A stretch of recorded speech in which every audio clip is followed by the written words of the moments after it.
15 de France, le staff a aussi des choses à prouver. Le staff du 15 de France est sous pression avant cette tournée.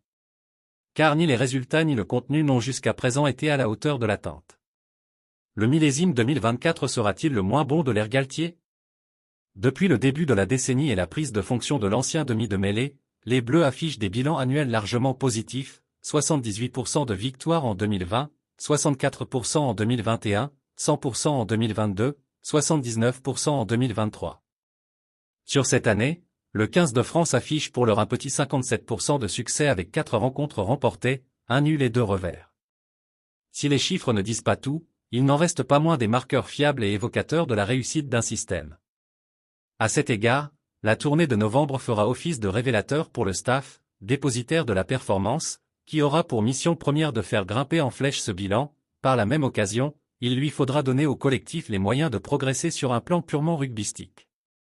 Car au-delà des résultats secs, le contenu proposé par la bande à Galtier depuis le début de l'année n'a pas franchement convaincu, dépassée par l'Irlande, 17-38, et cadenassée par l'Italie, 13-13, elle a fait preuve de plus de courage que de maîtrise pour dominer l'Écosse, 20-16, et l'Angleterre, 33-31, lors du dernier tournoi. La pique de Grill.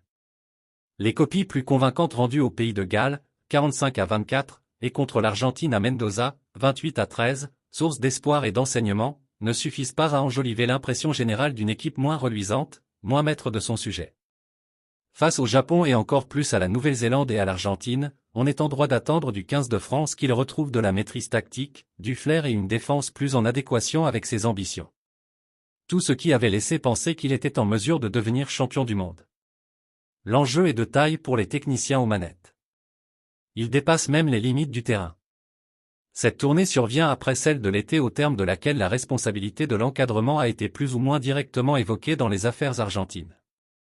En affirmant sur Via Occitanie, il n'y a pas que les joueurs qui sont sortis, le président de la Fédération française de rugby Florian Grill a qu'on le veuille ou non mis l'encadrement sous pression. Quoi de mieux qu'une trilogie victorieuse avec du contenu pour remettre tout ce petit monde sur le droit chemin? Merci de bien vouloir activer la cloche et de cliquer sur j'aime.